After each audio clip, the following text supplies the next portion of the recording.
Ladies and gentleman, आज के आईफैक्टनर के लर्निंग वीडियो ट्यूटोरियल में हम इंग्लिश के वर्ड क्लासिक के एज एन एडजेक्टिव और as an noun different meaning को समझेंगे।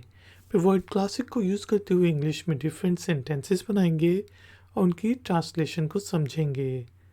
ट्यूटोरियल ज़रा कंसंट्रेशन से देखें क्योंकि आखिर में है एक छोटा सा टेस्ट। तो शुरू करते हैं जी अपना आज का इफेक्टनर का लर्निंग वीडियो ट्यूटोरियल। दोस्तों, क्लासिक को हम एज एन एडजेक्टिव भी यूज़ कर सकते हैं और एज अ नाउन भी यूज़ कर सकते हैं। एज एन एडजेक्टिव क्लासिक का मीनिंग हो सकता है बहुत ही अच्छा, बहुत ही उम्दा। कोई चीज़ बहुत हाई स्टैंडर्ड्स की हो तो हम उसको कहते हैं it's a classic thing, it's a classic film, it's a classic novel.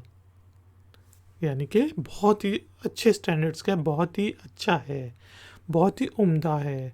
तो उस वक्त हम क्लासिक का वर्ड एडजेक्टिव के तौर पे यूज़ करते हैं। इसके अलावा अगर हमने पॉइंट आउट करना हो कि यार it's an classic example of और सुपर्ब इनिंग, कोई क्रिकेट में खेल रहा है तो हम कहते हैं कि यार ये जो है ना, ये इनिंग, ये मतलब एक स्टैंडर्ड की इनिंग है, हाई स्टैंडर्ड्स की इनिंग है, यानी कि ये क्लासिक इनिंग है। तो उस वक्त भी हम क्लासिक एग्जाम्पल के तौर पे इसको यूज़ करते हैं कि it's a classic example of. मैंने कोई बहुत अच्छा ट्यूटोरियल बनाया है तो आप पूछते हैं यार ये मतलब आपका सबसे अच्छा ट्यूटोरियल कौन सा है, तो मैं कहता हूँ यार ये वाला जो ट्यूटोरियल है ना, it's a classic example of my way of teaching, कि मेरे स्टैंडर्ड्स क्या हैं। तो एडजेक्टिव के तौर पे हम क्लासिक को ऐसे यूज़ करते हैं। इसके अलावा क्लासिक को हम नाउन के तौर पे भी यूज़ करते हैं। जब कोई चीज़ जो है एक आप स्टैंडर्ड सेट कर देते हैं, जैसा मैंने किसी ने बहुत अच्छे ट्यूटोरियल्स बनाए, वीडियो ट्यूटोरियल्स बनाए यूट्यूब के ऊपर एजुकेशन के, और उसने आज से 8-10 साल पहले बनाए थे और वो अभी तक बहुत अच्छे हैं, तो हम कहेंगे कि यार उसके ट्यूटोरियल्स जो हैं वो क्लासिक्स बन चुके हैं।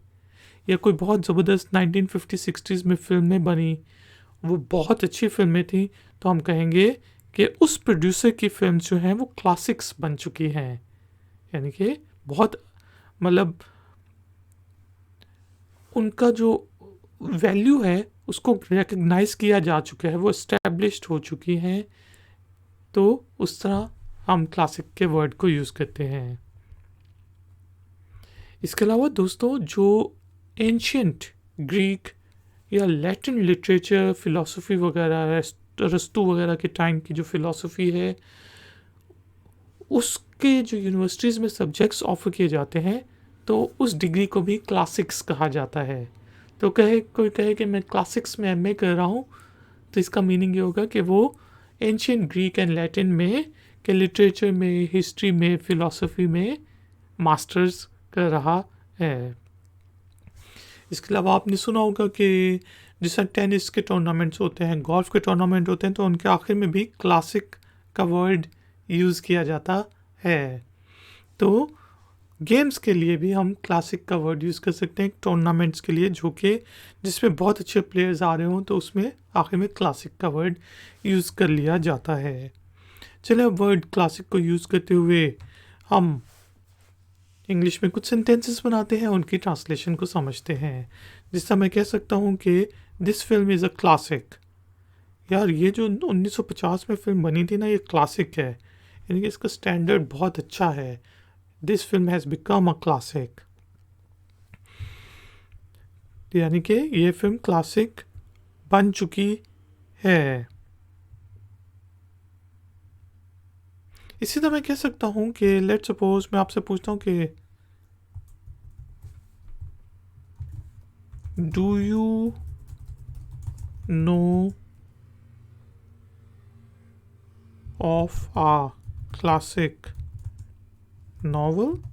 क्या आपको किसी क्लासिक नॉवल का पता है जो बहुत अच्छा हो, या क्लासिक पेंटिंग का पता है? Do you know of a classic novel. क्या आपको किसी क्लासिक नॉवल का पता है कि नहीं। इसी तरह हम कह सकते हैं कि he is doing masters in classics, ठीक है, कि वो मतलब एंशियंट ग्रीक और लैटिन स्टडीज़ के अंदर मास्टर्स कर रहा है। तो दोस्तों उम्मीद है कि आपको इंग्लिश के वर्ड क्लासिक का मीनिंग समझ आ गया होगा और ये भी पता चल गया होगा कि इस वर्ड को हम यूज़ कैसे करते हैं। टाइम हुआ है एक्सरसाइज का। तो एक्सरसाइज के तौर पे आपने इंग्लिश के वर्ड क्लासिक को यूज़ करते हुए इंग्लिश में एक छोटा सा सेंटेंस बनाना है, उसे नीचे दिए गए कमेंट्स बॉक्स में पोस्ट कर देना है। अगर उस सेंटेंस में कोई गलती हुई तो हम में से कोई पॉइंट आउट कर देगा। वीडियो पसंद आई है तो लाइक का बटन ज़रूर प्रेस करें, वीडियो को शेयर करें, और अगर आप चैनल पर नए हैं तो चैनल की सपोर्ट के लिए और नई नई नोटिफिकेशंस के लिए चैनल को सब्सक्राइब करके बेल आइकन को प्रेस करते हैं। Thank you very much for joining me. मिलेंगे एक और नए वीडियो ट्यूटोरियल में। Until then, take care, keep learning, keep enjoying. Good day.